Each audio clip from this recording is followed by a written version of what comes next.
Hello बच्चों, तो कैसे हैं आप सब लोग। यार मैं उम्मीद करता हूँ आप बहुत ही ज़्यादा बेहतरीन होंगे और जो आपकी पढ़ाई है वो ऊपर से ऊपर लेवल की चल रही होगी। तो एक और शानदार जानदार ह्यूमन फिजियोलॉजी के लेक्चर में मैं आपका स्वागत करता हूँ। जैसा कि आपको पता है, मैं आपको पढ़ा रहा हूँ केमिकल कोऑर्डिनेशन और इंटीग्रेशन। और आज है बच्चों इसका लेक्चर 6, जिसके अंदर हम पढ़ेंगे बेटा पेनक्रियास के बारे में, टेस्टिस के बारे में और आपके ओवेरी के बारे में। छोटा लेक्चर होगा, लगभग 1 घंटे 10 मिनट 20 मिनट का ही लेक्चर ये आपका होगा, ज्यादा लंबा लेक्चर नहीं होगा। मजा आएगा आपको पढ़ने में। चलो तो शुरू करते हैं आज का लेक्चर, ठीक। और अगर किसी भी बच्चे को अपनी इस क्लास की पीडीएफ चाहिए तो उसे कुछ नहीं करना है, उसे हमारे टेलीग्राम चैनल पर जाना है, वहां पर ये आपको पीडीएफ मिल जाएगी। क्यूआर कोड दिख रहा है, स्कैन कर लो, टेलीग्राम चैनल पर पहुंच जाओगे। नहीं तो आपको जो है डिस्क्रिप्शन बॉक्स में आपको लिंक मिल जाएगी, वहां पर जो है आप क्लिक करोगे तो आप हमारे टेलीग्राम चैनल पर पहुंच जाओगे। चलो आओ आज का लेक्चर अब हम शुरू करते हैं। तो देखो जरा ध्यान से, क्या मैंने आपको बता दिया था जो पेनक्रियाज है वो एक्चुअली में मिक्स्ड ग्लैंड है। क्यों? क्योंकि इसके पास बेटा दोनों पार्ट प्रेजेंट है, एक्सोक्राइन भी और एंडोक्राइन भी, ठीक। और आपको पता है एंडोक्राइन वाले पार्ट क्या करता है, वो बनाता है हार्मोन। और जो एक्सोक्राइन वाला पार्ट है वो बनाता है बेटा जूस, जिसको आप कहते हो पेनक्रियाटिक जूस, जो कि आपके डाइजेशन में क्या करता है, हेल्प करता है, ठीक। अगर डाइजेशन वाला चैप्टर आपके होता तो अब तक आपने इसके बारे में पढ़ लिया होता इन डिटेल। जैसा कि आपको पता है डाइजेशन चैप्टर आपके बेटा सिलेबस से कट हो चुका है। दैट मीन्स आपको इससे रिलेटेड कोई भी टेंशन लेने की जरूरत नहीं है। किससे related? Exocrine part of pancreas से रिलेटेड, ठीक है। तो चलो आओ, अब आप हेडिंग डालोगे बच्चों पेनक्रियास। तो आओ देखो, अब आप यहां पर हेडिंग डालोगे पेनक्रियास। अब ये बात तो आपको पता है कि पेनक्रियास जो है वो आपकी कैसी है, मिक्स्ड ग्लैंड है, ठीक। यानी कि वो दोनों रोल प्ले करती है, एक्सोक्राइन भी और आपका बच्चा एंडोक्राइन भी। अगर कोई आपसे पूछता है ओरिजिन क्या है भाई, ये कहां से ओरिजिनेट हुई है, कौन सी जर्म लेयर से आपकी पेनक्रियास बनी है, तो आपको बताना है ये एंडोडर्म जर्म लेयर से जो है पेनक्रियास का फॉर्मेशन हुआ है। तो मैं क्या ये कह सकता हूं कि भैया एंडोडर्मल इन ओरिजिन? तो हम ये कह सकते हैं या नहीं कह सकते, बताओ। Pancreas is endodermal in origin, endodermal in origin. तो पेनक्रियास जो है वो क्या है, एंडोडर्मल है। किसके अंदर? आपके ओरिजिन में, एंडोडर्मल इन ओरिजिन, ठीक। और इसके अलावा मैंने आपको क्या बताया, पेनक्रियास कैसी है, आपकी मिक्स्ड ग्लैंड है। कैसी ग्लैंड है? आपकी मिक्स्ड ग्लैंड। अब देखो मिक्स्ड के लिए एक और शब्द यूज होता है जिसको आप कहते हो हेटेरोक्राइन। क्या कहते हो? हेटेरोक्राइन, हेटेरोक्राइन। और इसके अलावा जब आप एनसीईआरटी में रीडिंग करोगे पेनक्रियाज वाले जो पार्ट दे रखा है, उसके अंदर उन्होंने शब्द यूज करा है बेटा कॉम्पोजिट। दैट मीन्स इसका मतलब भी क्या होता है, कॉम्पोजिट का मतलब भी होता है बेटा मिक्स्ड ग्लैंड। तो आपको अब जो है 3 शब्द मिल चुके हैं। कौन कौन से? एक तो भैया मिक्स्ड, एक मिल चुका है हेट्रोक्राइन, एक मिल चुका है कॉम्पोजिट। अगर कोई आपसे कहता है कि पेनक्रियाज जो है वो कॉम्पोजिट ग्लैंड है, बताओ ये सही है या गलत है? आप कहोगे ट्रू है। कोई कहता है पेनक्रियाज हेट्रोक्राइन ग्लैंड है, आप कहोगे सही है। मिक्स्ड ग्लैंड है, हाँ ये भी बात सही है। अब भैया ये जो है हेट्रोक्राइन ग्लैंड है, दैट मीन्स ये 2 पार्ट से मिलकर बनी है।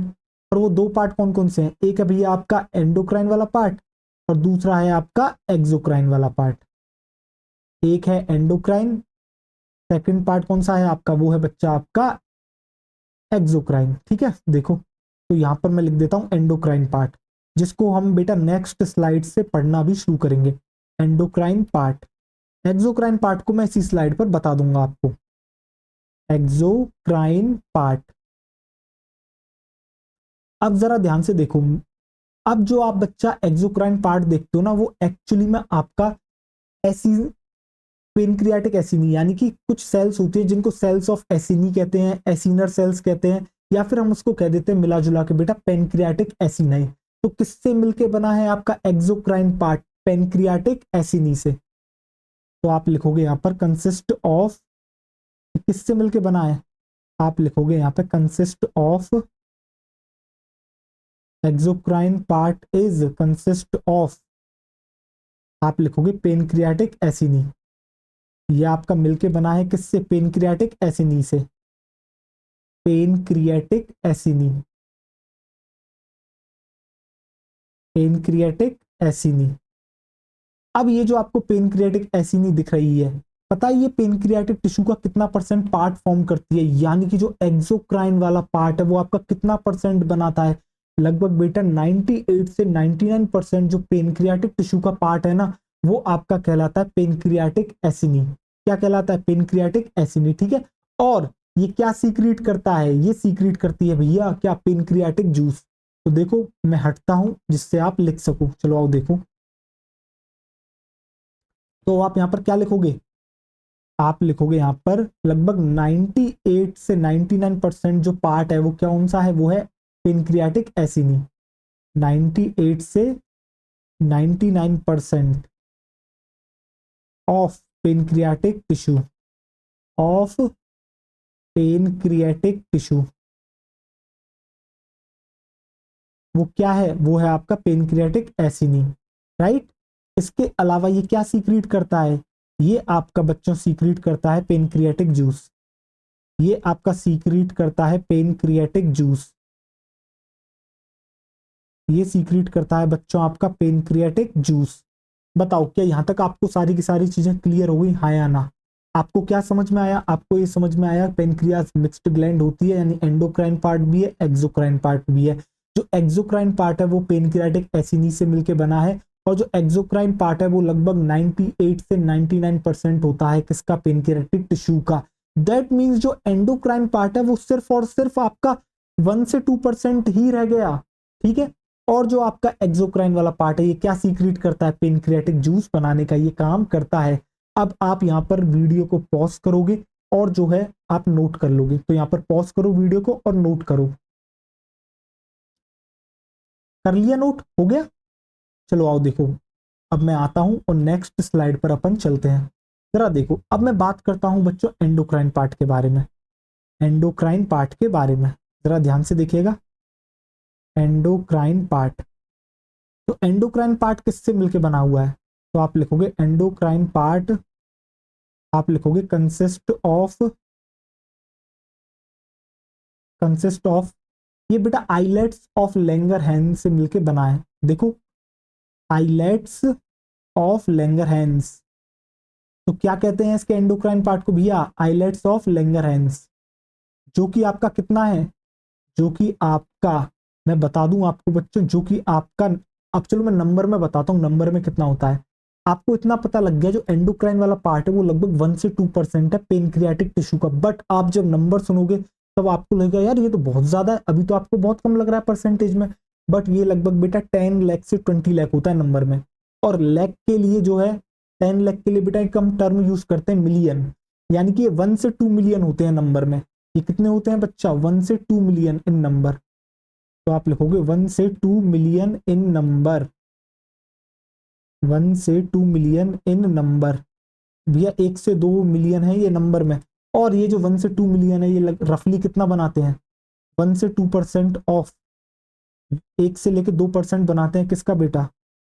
2% ऑफ पेनक्रियाटिक टिश्यू।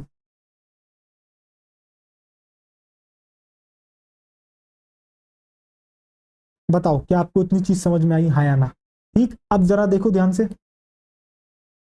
तो इसके पास क्या है? 2 टाइप्स ऑफ सेल्स आपको देखने को मिलती है। ये जो आइलेट्स ऑफ लैंगरहैंस देख रहे हो ना आप, इसके पास 2 टाइप्स ऑफ सेल्स देखने को मिलती है। 2 टाइप्स ऑफ सेल्स, जरा ध्यान से देखिएगा। एक कहलाती है बच्चों आपकी अल्फा सेल और दूसरी कहलाती है आपकी बीटा सेल। एक कहलाती है आपकी बच्चों अल्फा सेल और दूसरी कहलाती है बीटा सेल। एक तो है बच्चों आपकी अल्फा सेल और जो सेकंड टाइप है वो है आपका बीटा सेल। जो आपको अल्फा सेल दिख रही है बच्चों, वो एक्चुअली में सीक्रेट करती है एक हार्मोन जिसको आप कहते हो ग्लूकागॉन। ये सीक्रेट करती है हार्मोन, सीक्रेट हार्मोन, और आप उसे क्या कहते हो? Secret hormone called glucagon. और बीटा सेल भी एक हार्मोन बनाती है, और पता है उस हार्मोन को क्या कहते हैं? इंसुलिन। और इंसुलिन का फंक्शन तो आप भली भांति जानते हो, ग्लूकागॉन। ग्लूकागॉन देखो, और बीटा सेल आपका सीक्रेट करती है इंसुलिन। बताओ यहां तक कोई परेशानी है क्या? एक बार मैं फिर से रिपीट करता हूं। चलो मैं हटता हूं, आप नोट भी करोगे और सुनोगे। सबसे पहले तो सुनो मेरी बात। आपको समझ में आया जो एंडोक्राइन पार्ट है वो एक्चुअली में किससे मिलके बना है? आपका आइलेट्स ऑफ लैंगरहैंस, जो कि आपके 1 से 2 मिलियन होते हैं नंबर में। जो कि आपका बनाते हैं 1 से 2% ऑफ पेनक्रियाटिक टिश्यू। और ये जो आइलेट्स ऑफ लैंगरहैंस होते हैं बच्चा, इनके पास एक्चुअली में 2 टाइप्स ऑफ सेल्स प्रेजेंट हैं। एक को हम कहते हैं अल्फा सेल, दूसरे को कहते हैं हम बीटा सेल। जो अल्फा सेल है वो एक हार्मोन बनाती है जिस हार्मोन का नाम है ग्लूकागॉन। अब देखो नाम से ही पता लग रहा है ग्लूकागॉन, यानी कि इसका जो फंक्शन है वो कुछ ग्लूकोज से रिलेटेड है, ठीक है। जो बीटा सेल है वो एक हार्मोन बनाती है जिसका नाम होता है इंसुलिन। मैं आपको ये भी बता दूं, ग्लूकागॉन और इंसुलिन दोनों एक दूसरे के अपोजिट काम करते हैं बेटा। कैसे हैं? एंटागोनिस्टिक है एक दूसरे के। जैसे कि आपने बेटा कैल्सिटोनिन और पैराथायरॉयड ग्लैंड जो था, सॉरी पैराथायरॉयड हार्मोन जो था पीटीएच, वो दोनों एक दूसरे के अपोजिट काम करते थे। याद है? दोनों मिलके क्या करते थे? Calcium homeostasis. सेम वे में जो आपके ग्लूकागॉन और इंसुलिन है, ये दोनों के दोनों रेगुलेट करते हैं किसको? आपके ग्लूकोज के होम्योस्टैसिस को। तो ग्लूकोज के होम्योस्टैसिस को कौन रेगुलेट करता है बच्चा? आपका ग्लूकागॉन और इंसुलिन। मैं आपको आपको ये भी पता है कि जो इंसुलिन होता है उसका काम होता है ब्लड ग्लूकोज लेवल को कम करना, यानी कि ये कैसा हुआ? Hypoglycaemic hormone. जबकि ग्लूकागॉन का काम है आपके ब्लड शुगर लेवल को इंक्रीज करना, तो ये कैसा हुआ? Hyperglycaemic hormone. तो दोनों हुए ना एक दूसरे के अपोजिट, इसलिए हम इसको कहते हैं ये दोनों के दोनों हैं कैसे? एक दूसरे के एंटागोनिस्टिक। कैसे हैं? एंटागोनिस्टिक। ठीक, आओ चलो इस बात को लिखते हैं। देखो अब आप यहां पर क्या लिखोगे? सबसे पहले तो आप, यार वहां पर जगह नहीं है, आप यहीं पर लिखो नोट डाल के। नोट में आप क्या लिखोगे? देखो नोट में आप लिखोगे बोथ, आप लिखोगे बच्चों both glucagon, both glucagon, both glucagon and insulin, both glucagon and insulin regulate. क्या रेगुलेट करते हैं ये बच्चों आपके रेगुलेट करते हैं ग्लूकोज के होम्योस्टेसिस को। किसको रेगुलेट करते हैं? ग्लूकोज के होम्योस्टे होम्योस्टेटिस। भैया ग्लूकोज का जो बैलेंस होता है बॉडी के अंदर, उसको जो है क्या करते हैं? रेगुलेट करते हैं। कौन? ग्लूकागॉन और इंसुलिन। सपोज करते हैं बॉडी के अंदर ब्लड शुगर लेवल कम हो गया है तो अब बढ़ाना है, तो कौन काम करेगा? ग्लूकागॉन। अगर वो नॉर्मल लेवल से ज्यादा ऊपर जाने लगेगा तो झट्टे से जो है बेटा किसका काम शुरू हो जाएगा? इंसुलिन का, जो कि इसके लेवल को कम करेगा। यानी कि उसके लेवल को बैलेंस करने का काम इन दोनों का है। समझ गए? इसलिए हम कह रहे हैं कि ये करते हैं दोनों मिलके क्या? ग्लूकोज का होम्योस्टेटिस, होम्योस्टेट। अरे यार कभी भी बोलता क्यों नहीं है? Glucose homeostasis. राइट, आपको समझ में आ गया? चलो देखो अब हम जो है बेटा फंक्शन जानते हैं कि भैया ग्लूकागॉन कैसे फंक्शन करता है और इंसुलिन कैसे फंक्शन करता है। आपको फंक्शन समझ में आ गया तो आपको समझ में आ जाएगा कि किस तरीके से जो है कैसे काम कर रहे हैं। ठीक है, ये होम्योस्टेटिस कैसे कर रहे हैं। तो देखो आप यहाँ पर नंबर 1 डालोगे सबसे पहले और यहाँ पर लिखोगे ग्लूकागॉन।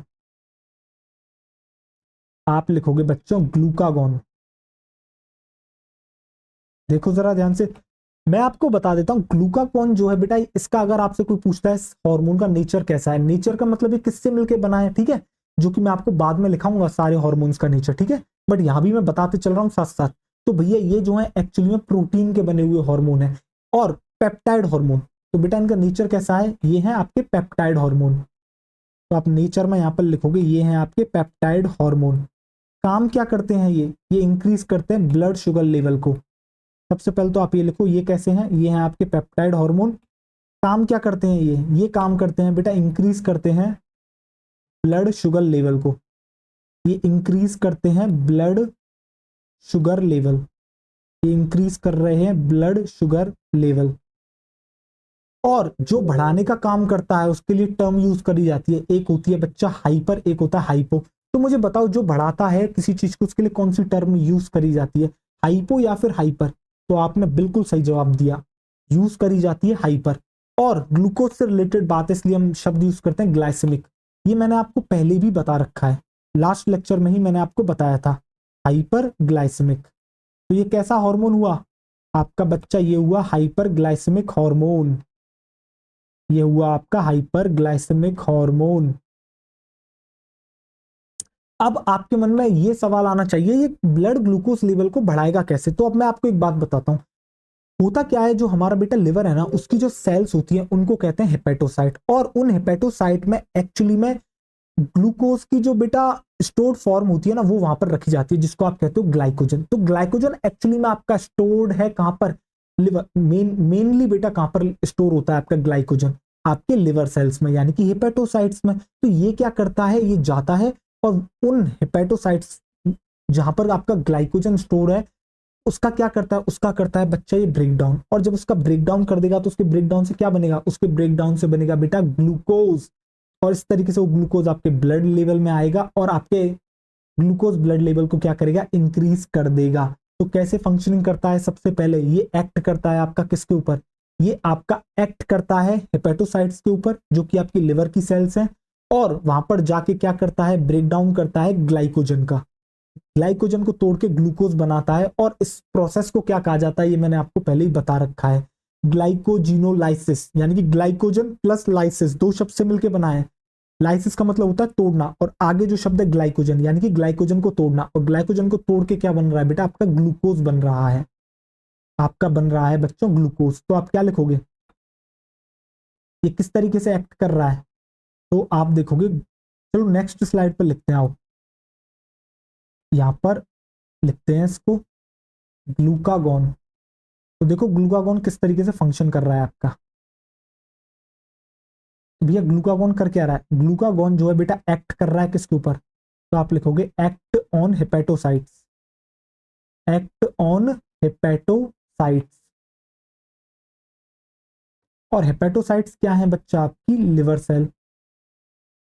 Liver cells. अब देखो डाइजेशन वाला चैप्टर हट गया, नहीं तो वहां पर आपको लिवर पढ़ाया जाता, वहां पर आपको लिवर सेल्स पढ़ाई जाती, हेपेटोसाइट्स तो आपको अच्छे से पता होता। बट मैंने अब आपको बता दिया कि भैया ये एक्ट करता है किसके ऊपर? हेपेटोसाइट्स के ऊपर, यानी कि लिवर सेल्स के ऊपर। और क्या करवाता है?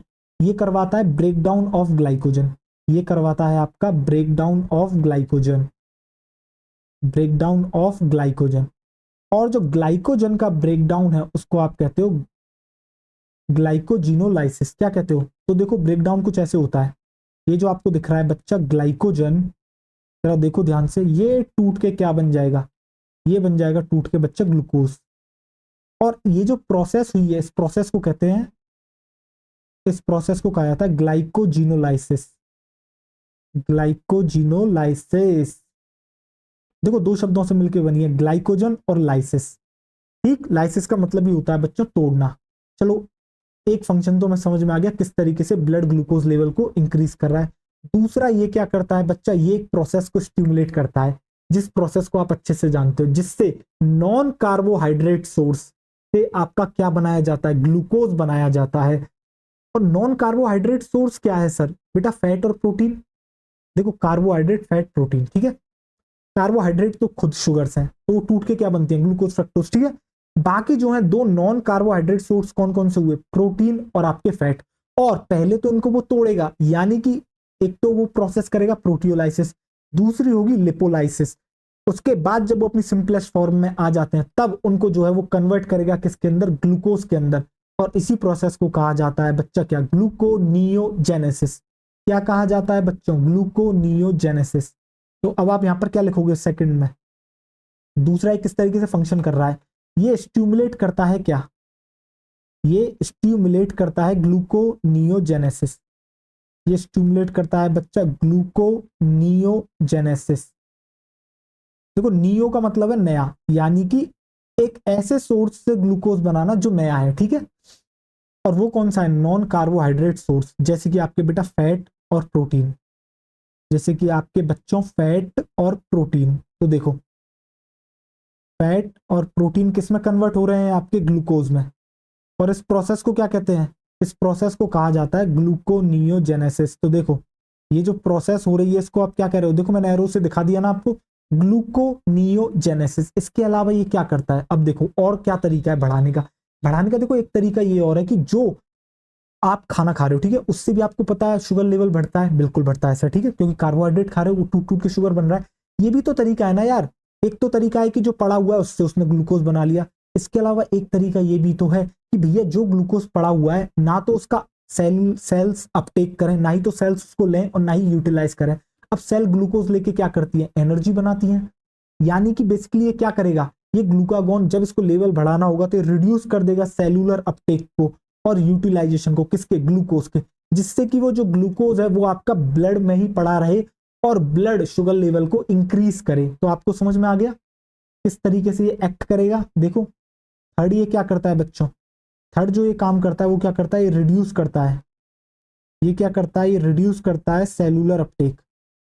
ये रिड्यूस करता है बच्चों cellular uptake and utilization of, cellular uptake and utilization of, ये जो है क्या रिड्यूस कर रहा है, cellular uptake and utilization of glucose.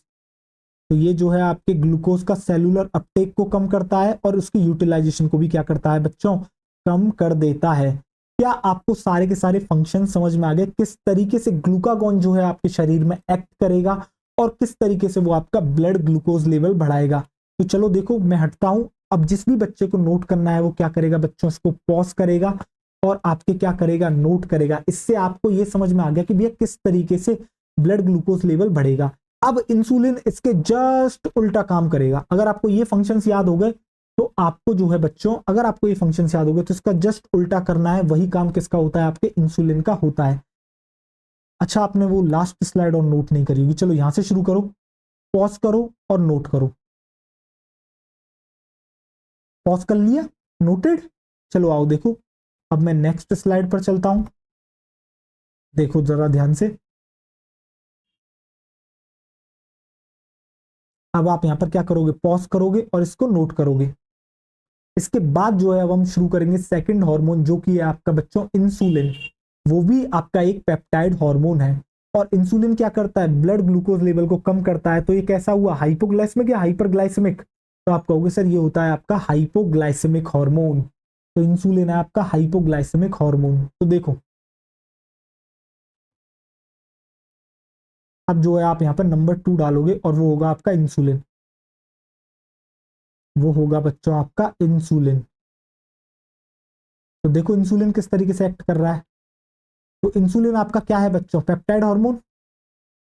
तो आप यहां पर लिखोगे इंसुलिन है आपका बच्चों पेप्टाइड हार्मोन। इंसुलिन है आपका पेप्टाइड हार्मोन। और इंसुलिन क्या करता है, इंसुलिन जो है आपका डिक्रीज कर देता है ब्लड शुगर लेवल को। इंसुलिन क्या करता है, डिक्रीज कर देता है ब्लड शुगर लेवल को। यानी कि ये कैसा हुआ हार्मोन, हाइपोग्लाइसेमिक या फिर हाइपरग्लाइसेमिक। तो ये आपका कहलाता है बच्चों hypoglycemic hormone. Hypoglycemic hormone, hypoglycemic hormone,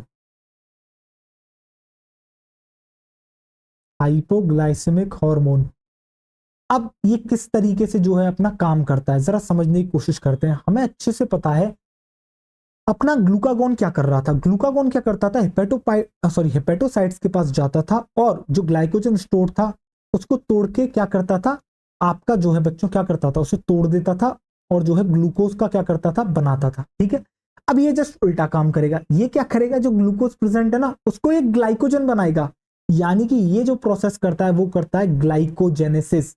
बेटा जेनेसिस शब्द का मतलब होता है फॉर्मेशन करना किसी चीज का। जैसे कि आपने देखा स्पर्मेटोजेनेसिस, यानी कि एक ऐसी प्रोसेस जो स्पर्म बनाने का काम करती है उसको हम कहते हैं स्पर्मेटोजेनेसिस।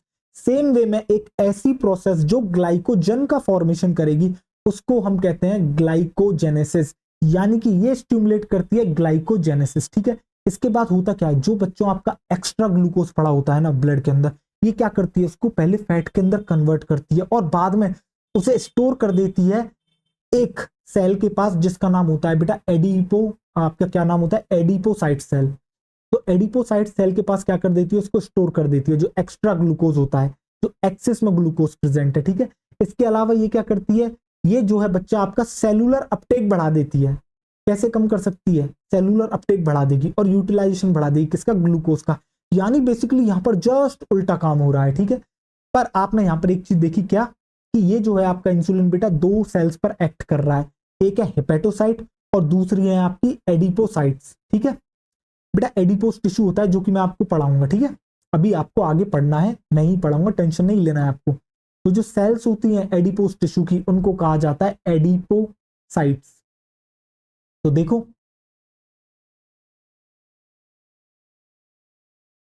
आओ, तो आप यहां पर लिखोगे इंसुलिन किस पे एक्ट करता है, तो आप लिखोगे एक्ट ऑन। तो इंसुलिन किस पे एक्ट कर रहा है बच्चों? आपका हेपेटोसाइट्स पर। एक्ट ऑन हेपेटोसाइट्स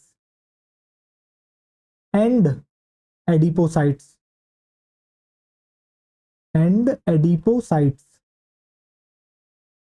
जो कि है आपकी क्या बच्चा? जो कि है आपकी cells of adipose tissue. Adipocytes क्या है? Cells of adipose tissue. तो भैया जो एडिपोज टिश्यू होता है उसकी जो सेल्स होती हैं उनको आप कहते हो एडिपोसाइट्स। अब करता क्या है ये, जरा देखो ये क्या क्या करता है, फंक्शन देखो जरा इसकी। इंसुलिन क्या करेगा, ये जो है स्टिमुलेट करता है किसको बच्चा? ये स्टिमुलेट करता है आपके ग्लाइकोजेनेसिस को। ये स्टिमुलेट करता है किसको बच्चा? आपके ग्लाइकोजेनेसिस को, यानी कि formation of glucose, sorry glycogen. तो जो आपका ग्लूकोज प्रेजेंट है क्या होगा? वो कन्वर्ट कर दिया जाएगा किसके अंदर? आपका ग्लाइकोजन में। और ग्लाइकोजन कहाँ स्टोर होता है प्राइमरीली? आपका बच्चा हेपेटोसाइट्स में, यानी कि लिवर की सेल्स में। तो देख रहे हो ये प्रोसेस क्या कहलाती है? ग्लूकोज को ग्लाइकोजन बनाने वाली प्रोसेस को कहते हैं ग्लाइकोजेनेसिस। और ये जो आपका ग्लाइकोजन बन चुका है अब ये कहां पर स्टोर होगा? तो आप लिखोगे स्टोर्ड इन, आप लिखोगे ग्लाइकोजन कहां पे होता है? Stored in hepatocytes. Stored in hepatocytes. तो भैया ये स्टोर होता है आपका हेपेटोसाइट्स में। बताओ क्या आपको इतनी कहानी समझ में आई, हाँ या ना? मैं हटूं एक बार, जरा देखो। तो इंसुलिन क्या करता है? ये स्टिमुलेट करता है ग्लाइकोजेनेसिस को। और ग्लाइकोजेनेसिस किसको कहते हैं? यानी कि एक ऐसी प्रोसेस जो आपका बनाती है क्या बच्चा? ग्लाइकोजन, उसको आप कहते हो ग्लाइकोजेनेसिस। और ग्लाइकोजन का फॉर्मेशन होता है बेटा ग्लूकोज से, यानी ग्लूकोज को कन्वर्ट कर देना ग्लाइकोजन में ही कहलाता है ग्लाइकोजेनेसिस। और इस ग्लाइकोजन को स्टोर करते हैं हम किसके अंदर? हेपेटोसाइट्स के अंदर। अब जरा देखो आगे और क्या करेगा यही इंसुलिन हार्मोन, जरा ध्यान से देखो। नेक्स्ट स्लाइड आ गई, जरा ध्यान से देखिएगा। तो मैं यहां पर इंसुलिन लिखता हूं, इंसुलिन, जरा देखो। और इंसुलिन क्या करेगा? तो जो आपका बच्चा एक्स्ट्रा, जो आपका एक्स्ट्रा ग्लूकोज पड़ा हुआ है ये क्या करता है? और जरा देखो जो आपका एक्स्ट्रा ग्लूकोज पड़ा हुआ है ये क्या करता है? उस एक्स्ट्रा ग्लूकोज को कन्वर्ट करता है। उस एक्स्ट्रा ग्लूकोज को क्या करता है? कन्वर्ट करता है। इसके अंदर कन्वर्ट करता है, तो आप लिखोगे कन्वर्ट इनटू फैट। ये कन्वर्ट करता है उसको फैट के अंदर। और फिर क्या करता है? कन्वर्ट करता है फैट के अंदर और फिर स्टोर कर देता है। कहां पर? स्टोर्ड इन, कहां पर स्टोर कर देता है? Stored in adipocytes. तो ये आपका स्टोर कर देता है बच्चा किसके अंदर? आपके एडिपोसाइट्स के अंदर। एडिपोसाइट्स। तो आपको समझ में आ गया। और ये क्या काम करता है? ब्लड ग्लूकोज लेवल को कम करने के लिए ये इंक्रीज कर देता है क्या? Cellular uptake and utilization of, it increases cellular uptake and utilization of, cellular uptake and utilization of glucose, cellular uptake and utilization of glucose. तो ये क्या करता है? सेलुलर अपटेक और यूटिलाइजेशन जो होता है ग्लूकोज का उसको क्या कर देता है? बढ़ा देता है। तो बेसिकली जो सेल्स है ना उनके पास जाता है और उनसे कहता है तुम इस ग्लूकोज को लो और जो है क्या करो? इस्तेमाल करो। क्या बनाने में? आपके एनर्जी फॉर्मेशन करने में। ठीक है, अब जरा देखो आगे। अब इसके बाद आ जाता है बच्चों आपकी एक बीमारी जिसको आप कहते हो, आमतौर पर हम उसे कह देते हैं शुगर, यानी कि किसी को शुगर हो जाना। बेसिकली उसे कहा जाता है बेटा, साइंटिफिक जो लैंग्वेज होती है उसमें हम उसको कहते हैं डायबिटीज मेलाइटस। याद करो एक आपने डायबिटीज इंसिपिडस भी पढ़ी थी, ठीक है। अब डायबिटीज मेलाइटस एक्चुअली में होती है बच्चों दो तरह की, एक तो होती है टाइप 1 डायबिटीज मेलाइटस, एक होती है टाइप 2 डायबिटीज मेलाइटस। अब जो जर्नली आप केस सुनते हो आमतौर पर जिसको आप समझते हो वो आप टाइप 2 को सुनते हो। अब सुनना टाइप 1 कैसी होती है। आपको पता है आपका पेनक्रियाज है, ठीक है, उसके पास जो है क्या है बेटा? आपकी जो है बीटा सेल है। वो बीटा सेल क्या करती है? एक हार्मोन बनाती है जिसका नाम है आपका बच्चा इंसुलिन। इंसुलिन क्या करता है? आपका जो है ब्लड ग्लूकोज लेवल को कम करता है। अब होता क्या है, हमारे ही शरीर का जो इम्यून सिस्टम है बेटा पता क्या करता है? वो इन बीटा सेल्स को क्या करता है? अटैक करने लग जाता है और बेसिकली क्या करता है? इस इंसुलिन को फॉर्म नहीं होने देता। इसलिए जो टाइप 1 आपकी जो बेटा डायबिटीज मेलाइटस होती है वो एक्चुअली में एक ऑटो इम्यून डिसऑर्डर है, और जब आपका बच्चा क्या नहीं बनेगा, इंसुलिन नहीं बनेगा, तो ब्लड ग्लूकोज लेवल आपका क्या होगा, बढ़ता जाएगा। तो ये तो हो गया आपका टाइप 1 डायबिटीज मेलाइटस। वैसे तो आपको इतना डिटेल में जाना नहीं है, आपसे कोई पूछेगा भी नहीं, ठीक है। अब जो आप पढ़ते हो वो होती है बच्चा टाइप 2 डायबिटीज मेलाइटस, ठीक है। यानी टाइप 1 डायबिटीज मेलाइटस कैसी एक डिसीज है, उसके अंदर हो क्या रहा है, इंसुलिन बन ही नहीं रहा है, इंसुलिन है ही नहीं शरीर में। टाइप 2 डायबिटीज मेलाइटस को जरा आप समझिएगा, ठीक है। होता क्या है, जो टाइप 2 डायबिटीज मेलाइटस होती है इसके अंदर बेटा बीटा सेल्स हैं, ठीक है, वो प्रोड्यूस कर रही है इंसुलिन। बट जो सेल्स है ना, आपको समझना होगा, देखो सेल्स क्या करती हैं बच्चा, सेल्स को क्या करना है, ये जो आपका बच्चा ग्लूकोज पड़ा हुआ है बाहर, देखो जीएलयू को ग्लूकोज समझना, जरा समझते हैं, आओ देखो, ये जो जीएलयू है उसे ग्लूकोज समझना, ठीक है। यहां पर इस तरीके से प्रेजेंट है रिसेप्टर, और ये है आपका बच्चा इंसुलिन। तो ये इंसुलिन यहां पर आता है, ये इससे बाइंड करता है, तब जाके ये जो है ना बच्चा, ये ग्लूकोज जो दिख रहा है आपको, ये क्या हो रहा है, ये ग्लूकोज का क्या कर रही है, ग्लूकोज को जो है अंदर पहुंचा रही है। इससे क्या हो रहा है, सेल्स जो है उस ग्लूकोज को इस्तेमाल कर पा रही हैं, और जो है क्या हो रहा है, एनर्जी का क्या कर रहे हैं, आपका जो एनर्जी का है उसका प्रोडक्शन हो रहा है, ठीक है। बेसिकली सेल्यूलर अपटेक बढ़ रहा है और यूटिलाइजेशन हो रहा है। पर होता क्या है, कभी कभी बेटा ये जो सेल्स होती है ना, ये जो आपको सेल्स दिख रही है ना, ये कभी कभी आपकी रेजिस्टेंट हो जाती है, किसके लिए, आपके इंसुलिन के लिए। यानी कि कितना भी आप इनको इंसुलिन दे रहे हो, पर लेकिन उस इंसुलिन का इनके ऊपर कोई असर नहीं पड़ रहा। जैसे कोई ढीठ इंसान देखा है, अभी आपने देखा हो, कुछ इंसान ऐसे होते हैं पिट पिट के इतने ढीठ हो जाते हैं, उन्हें कितना भी पीट लो, वो खुद कहते हैं मुझे तुम कितना भी पीट लो, मुझे कितना भी मार लो, मुझे फर्क नहीं पड़ता। तो ऐसे लोगों को क्या कहते हैं, ढीठ। सेम वे में इनके साथ क्या होता है, भैया यहाँ पर इंसुलिन तो बन रहा है, पर लेकिन जो रिसेप्टर्स हैं वो इनसेंसिटिव हो चुके हैं, या फिर रिसेप्टर्स आपके क्या हो चुके हैं, रेजिस्टेंस हो चुके हैं। और जब वो रेजिस्टेंट हो जाते हैं बेटा, क्या होगा, इस ग्लूकोज का सेलुलर अपटेक नहीं हो पाएगा, इस वजह से ग्लूकोज ब्लड में ही पड़ा रहेगा, और ब्लड ग्लूकोज लेवल आपका हाई रहेगा। यानी कि लंबे समय तक आपका हाइपरग्लाइसीमिया की कंडीशन बनी रहेगी। इसलिए इसको बेटा क्रॉनिक डिसऑर्डर भी कहते हैं। क्रॉनिक डिसऑर्डर क्या होता है, एक ऐसी बीमारी जो एक लंबे समय तक जो है बेटा फॉर्म होती है।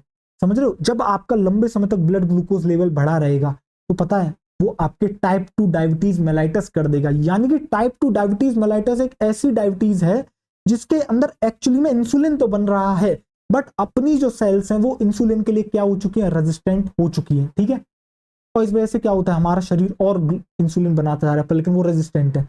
अब आप कहोगे फिर सर इसके अंदर कुछ लोग गोली लेते हैं इंसुलिन की, जिनका केस बिगड़ जाता है वो इंजेक्शन लेते हैं। जब हमारी सेल बना रही है तो हम पहले से ही क्यों दे रहे हैं उनको और इंसुलिन। तो बेटा समझना, अगर जो पहले से दे रहे हो आप और क्वांटिटी में बाहर से दे दोगे तो सेल्स कुछ तो अपटेक करेगी। आप एक चीज समझना, पहले देखो इतनी सी क्वांटिटी, शरीर आपकी कितनी बना रहा है, इतनी क्वांटिटी बना रहा है इंसुलिन की, आपने इतनी और दे दी। अब यार इसमें से अगर इतनी सी जा रही थी, यहां से और इतनी चलेगी, तो ये तो कंबाइंडली ज्यादा हो गई ना। तो इतनी ये सफिशियंट हो जाती है कि इतना जो है बेटा आपका क्या आ जाए, ग्लूकोज अंदर आ जाए, कि भैया ब्लड ग्लूकोज लेवल आपका क्या हो जाए, कम हो जाए। इसलिए जो है बेटा इंसुलिन की दवाई, या फिर जो है ओरल वे में लेते हो, ओरल वे में तो मेडिसिन ली जाती है। दूसरा वे है बेटा इंसुलिन के इंजेक्शन को क्या करना, आपके इंजेक्ट करना। क्या आपको समझ में आया डायबिटीज मेलाइटस का केस। एक तो टाइप 1 डायबिटीज मेलाइटस होती है, एक बच्चों आपकी टाइप 2 डायबिटीज मेलाइटस होती है। तो जो आप पढ़ते हो वो टाइप 2 डायबिटीज मेलाइटस होती है, जो कि एक क्रॉनिक डिसऑर्डर है। जबकि जो टाइप 1 जो डायबिटीज होती है बेटा, वो एक्चुअली में आपकी क्या होती है, वो आपकी एक ऑटो इम्यून डिसऑर्डर है। बट आपसे इतना डिटेल में खैर कोई पूछेगा नहीं, बट जो आपके में दे रखी है ना, वो आपको बेटा टाइप 2 दे रखी है, ठीक है। देखो चलो मैं आपको लिखवा देता हूं। वैसे मैं शायद डायबिटीज मेलाइटस आपको बता चुका हूं। आपको पता है बेटा, जब इतना ग्लूकोज बढ़ा रहेगा तो बॉडी क्या करेगी, उस ग्लूकोज को निकालेगी। तो बेसिकली यूरिन के अंदर ग्लूकोज आने लगेगा, कीटोन बॉडीज आने लगेंगी। कीटोन बॉडीज कैसे आएंगी समझना, ग्लूकोज तो बेटा जा नहीं रहा सेल्स के पास, अब सेल को तो एनर्जी बनानी है, तो वो फैट का इस्तेमाल करेगा, तो उसका एक बाय प्रोडक्ट बनता है बेटा कीटोन बॉडीज, और उसको तो निकाला जाएगा शरीर से क्योंकि हार्मफुल है, तो यूरिन में आने लगती है। और दोनों ही सिंबल है किसके, आपके डायबिटीज मेलाइटस के। क्या आपको समझ में आ गया, हाँ या ना मुझे बताएं। बेहतरीन तरीके से दिमाग में सेट हो गया। चलो आओ देखो, तो आप यहां पर क्या लिख लोगे, आप यहां पर लिख लोगे diabetes mellitus. Diabetes mellitus, diabetes mellitus जो कि आपकी होती है बच्चों टाइप 2। हम जो यहां पर बात कर रहे हैं वो बच्चा बात कर रहे हैं टाइप 2 की, ठीक है। आपको दोनों टाइप नहीं लिखने हैं, आप समझो यहां पर। टाइप 1। तो टाइप 1 किसकी वजह से होती है, मैंने आपको बताया ना, ड्यू टू प्रोलॉन्ग्ड, एक लंबे समय तक जो है बेटा ज्यादा आपका जो है ग्लूकोज का लेवल बढ़े होने से ये समस्या होती है। तो आप लिखोगे ड्यू टू, आप लिखोगे बच्चों due to prolonged hyperglycemia, due to prolonged hyperglycaemia,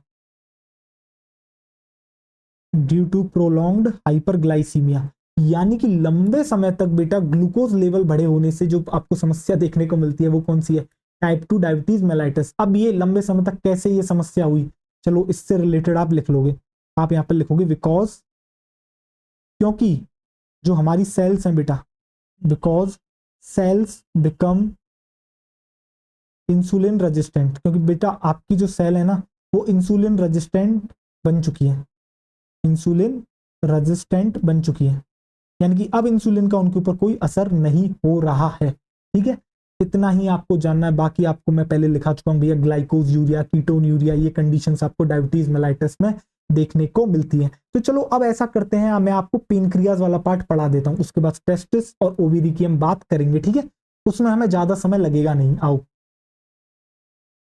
जरा देखो टेस्टिस वाला, देखो पेनक्रियाज हम पढ़ना शुरू करते हैं। तो देखो जरा, pancreas is a composite gland. तो पेनक्रियाज कैसी है बच्चों आपकी, एक कॉम्पोजिट ग्लैंड है, यानी कि मिक्स्ड ग्लैंड है और आपकी हेट्रोक्राइन ग्लैंड है, which act as both endocrine and endocrine gland, जो कि दोनों तरीके से बच्चों एक्ट करती है आपकी। कैसे वे में एक्ट करती है, एक्सोक्राइन भी एक्ट कर रही है, एंडोक्राइन ग्लैंड की तरह भी क्या कर रही है बच्चा, वो एक्ट कर रही है। The endocrine pancreas consist of islets of Langerhans. तो जो आपका बच्चों एंडोक्राइन वाला पार्ट है वो एक्चुअली में किससे मिलके बना है, आइलेट्स ऑफ लैंगरहैंस से मिलके बना है। There are about 1 to 2 million islets of Langerhans in a normal human pancreas. तो भैया एक नॉर्मल ह्यूमन पेनक्रियाज में आपको लगभग 10 से 20 लाख आइलेट्स ऑफ लैंगरहैंस देखने को मिलते हैं, जो कि रिप्रेजेंट करते हैं only 1 to 2% of pancreatic tissue, जो कि लगभग रिप्रेजेंट करते हैं, यानी कि ये जो 10 से 20 लाख आइलेट्स ऑफ लैंगरहैंस है ये रिप्रेजेंट करते हैं सिर्फ 1 से 2% ऑफ पेनक्रियाटिक टिश्यू को। तो बेटा फिर 98 से 99% पेनक्रियाटिक टिश्यू कैसा हुआ, एक्सोक्राइन वाला हुआ। ये बात आपको ऑलरेडी इससे पता लग जानी चाहिए। ठीक है, the two main types of cells in the islets of Langerhans are called alpha cells and beta cells. तो भैया जो आइलेट्स ऑफ लैंगरहैंस आप देखते हो ना बच्चों, उसके अंदर एक्चुअली में आपको दो मेन टाइप्स की सेल्स देखने को मिलती हैं। एक होती है आपकी अल्फा सेल, दूसरी जो होती है वो होती है बच्चों आपकी बीटा सेल। ठीक है, the alpha cell secrete a hormone called glucagon. तो जो अल्फा सेल होती है वो सीक्रेट करती है एक हार्मोन का जिसका नाम है आपका glucagon, while the beta cells secret insulin. तो जो बीटा सेल है वो फिर क्या है आपका सीक्रेट कर रही है बच्चा, insulin. Glucagon is a peptide hormone. तो ग्लूकागॉन का नेचर कैसा है बच्चा, ये एक प्रोटीन हार्मोन है, पेप्टाइड हार्मोन है, and plays an important role in maintaining the normal blood glucose level. और ये किसमें रोल प्ले करता है भैया, मेंटेन करने में एक नॉर्मल ब्लड ग्लूकोज लेवल को। Glucagon act mainly on the liver cells यानी कि हेपेटोसाइट्स। तो जो ग्लूकागॉन है वो आपका किस पर काम करता है, आपके लिवर सेल्स पर यानी कि हेपेटोसाइट्स पर, एंड स्टिमुलेट्स ग्लाइकोजिनोलाइसिस। और क्या शुरुआत कर देता है, किस प्रोसेस को बेटा आपका स्टार्ट कर रहा है, प्रमोट कर रहा है, ग्लाइकोजिनोलाइसिस, यानी कि बेटा ग्लाइकोजन का क्या कर रहा है, ब्रेकडाउन कर रहा है, resulting in an increased blood sugar यानी कि हाइपरग्लाइसीमिया। और इससे इसका रिजल्ट क्या होता है बेटा, आपका जो ब्लड शुगर लेवल होता है वो इंक्रीज कर जाता है, यानी कि हाइपरग्लाइसीमिया कंडीशन आपको देखने को मिलती है। In addition this hormone stimulates the process of gluconeogenesis. और इसके अलावा ये जो हार्मोन होता है ये एक प्रोसेस को शुरू कर देता है जिसका नाम होता है बेटा ग्लूकोनियोजेनेसिस, यानी कि एक ऐसी प्रोसेस जो कि आपका ग्लूकोज का फॉर्मेशन करती है but from the non carbohydrate source यानी कि प्रोटीन और फैट्स। और जहां पर ग्लूकोनियोजेनेसिस हो रही है वहां पर बेटा अंडरस्टूड है, मैं आपको जो है पिछले लेक्चर्स में बता चुका हूं कि भैया वहां पर प्रोटियोलाइसिस और लिपोलाइसिस अपने आप हो रहा होगा। ठीक है, which also contribute to hyperglycemia. और ये भी आपका सेम काम करते हैं, ब्लड ग्लूकोज लेवल को बढ़ाते हैं यानी कि हाइपरग्लाइसीमिया की कंडीशन को सपोर्ट कर रहे हैं। Glucagon reduces the cellular glucose uptake and utilization. और ग्लूकागॉन क्या करता है, आपका जो जो सेल्स जो आपका बेटा अपटेक करती हैं ग्लूकोज का और यूटिलाइजेशन करती हैं उसको कम कर देता है। Thus glucagon is a hyperglycaemic hormone. इसलिए हम जो है ग्लूकागॉन को क्या कहते हैं, आपका हाइपरग्लाइसेमिक हार्मोन कहते हैं। जरा देखो अब आगे, insulin is a peptide hormone. Insulin कैसा है, इंसुलिन भी आपका एक पेप्टाइड हार्मोन है which plays a major role in the regulation of glucose homeostasis. और ये जो है एक बहुत ही ज्यादा मेजर रोल प्ले करता है ग्लूकोज के बैलेंस में हमारी बॉडी में, ठीक। Insulin act mainly on hepatocytes and adipocytes cells of adipose tissue. Insulin किसके ऊपर एक्ट करता है, आपके हेपेटोसाइट्स पर और आपके एडिपोसाइट्स पर, ठीक। And enhances cellular glucose uptake and utilization. और क्या करता है ये जो है सेलुलर अपटेक और यूटिलाइजेशन बढ़ा देता है किसका बच्चों, आपके ग्लूकोज का। As a result there is a rapid movement of glucose from blood to hepatocytes and adipocytes resulting in decreased blood glucose level यानी कि हाइपोग्लाइसीमिया। और इसका रिजल्ट क्या होता है, जब रैपिड मूवमेंट होती है बेटा ग्लूकोज की कहां से कहां, आपकी बेटा ब्लड से हेपेटोसाइट्स और एडिपोसाइट्स में, यानी कि बेसिकली उसने सेल्स तक पहुंचा दिया, तो क्या होगा आपके ब्लड में ग्लूकोज लेवल कम हो जाएगा, यानी कि हाइपोग्लाइसीमिया कंडीशन को क्या कर रहा है, फेवर कर रहा है। Insulin also stimulates conversion of glucose to glycogen यानी कि glycogenesis in the target cells. इसके अलावा ये जो इंसुलिन होता है बेटा कन्वर्जन कराता है ग्लूकोज से, क्या बनवाता है, ग्लाइकोजन यानी कि ग्लाइकोजेनेसिस कहां पर करवा रहा है, टारगेटेड सेल्स, ठीक। अब देखो the glucose homeostasis in blood is thus maintained jointly by the two insulin and glucagon। तो इसलिए हम कहते हैं जो ग्लूकोज का होम्योस्टेसिस होता है ब्लड के अंदर उसको कौन मेंटेन करता है बेटा, जॉइंटली, दोनों मिलके मेंटेन करते हैं, कौन, इंसुलिन और ग्लूकागॉन। देखो इसके बाद prolonged hyperglycemia leads to a complex disorder called diabetes mellitus. तो जो लंबे समय तक ये जो हाइपरग्लाइसीमिया आपको रहता है ये क्या करता है, एक डिसऑर्डर को जो है बेटा क्या करता है, जन्म दे देता है जिसका नाम है आपका diabetes mellitus which is associated with the loss of glucose through urine and formation of harmful compound known as ketone bodies. और इससे क्या होता है, इसका मतलब जो सिम्टम होते हैं उसमें आपको क्या देखने को मिलता है भैया, आपका ग्लूकोज का लॉस होता है किसके थ्रू, यूरिन के थ्रू, और आपका फॉर्मेशन होता है हार्मफुल कंपाउंड्स का जिसको आप कहते हो कीटोन बॉडीज। क्यों, क्योंकि बॉडी अब जो है बेटा ग्लूकोज का इस्तेमाल तो कर नहीं पा रही एनर्जी बनाने के लिए, तो फैट का इस्तेमाल करेगी, और फैट का जब इस्तेमाल होगा तो बेटा एक बाय प्रोडक्ट बनेगा जिसको आप कहते हो कीटोन बॉडीज, जो कि बहुत ही ज्यादा हार्मफुल है, ठीक। Diabetic patient are successfully treated with insulin therapy. इसलिए जो डायबिटिक पेशेंट होते हैं उनको बेटा किससे ट्रीट करा जाता है, इंसुलिन थेरेपी से। अगर शुरुआत में किसी के लिए डिटेक्ट होती है तो बेटा उसको ओरली जो मेडिसिन होती है वो दी जाती है जिसको वो लेता है खाने से पहले, और दोनों टाइम लेनी पड़ती है, सुबह और शाम, लगभग आधे घंटे पहले जो है खाने से पहले ली जाती है, ठीक है। और अगर किसी का केस ज्यादा ही बिगड़ जाता है तो फिर तो बेटा उसको इंजेक्शन लेने पड़ते हैं, यानी कि इंस्टेंट उसको रिलीफ चाहिए। आओ देखो, अब इसके बाद हम बात करते हैं टेस्टिस के बारे में यानी कि गोनेट्स के बारे में। देखो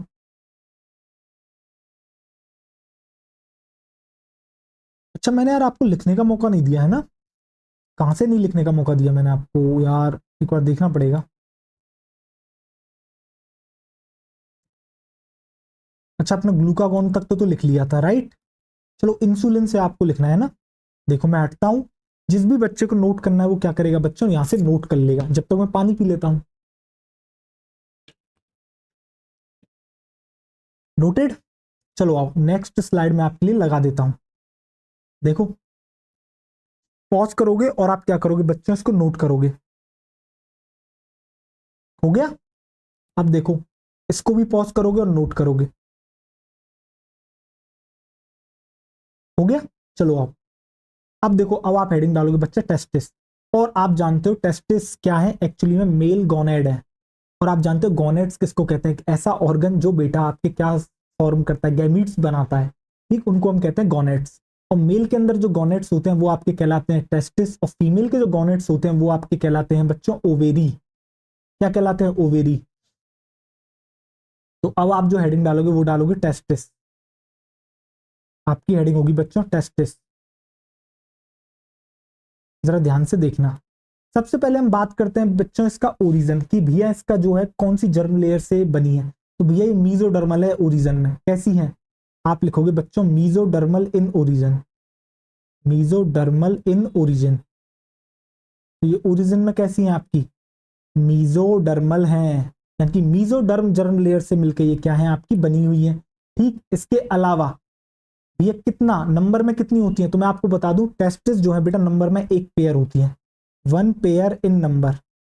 बेटा टेस्टिस जो है ना वो एक्चुअली में प्लूरल फॉर्म है। पता है इसकी सिंगुलर फॉर्म क्या होती है? टेस्टिकल। मैं अभी आपको दिखाऊंगा अभी। वन पेयर इन नंबर। और ये कहां पर प्रेजेंट है आपको मैं ये भी बता दूं, ये प्रेजेंट होते हैं बेटा स्क्रोटम में, या फिर आप कह सकते हो स्क्रोटल सैक।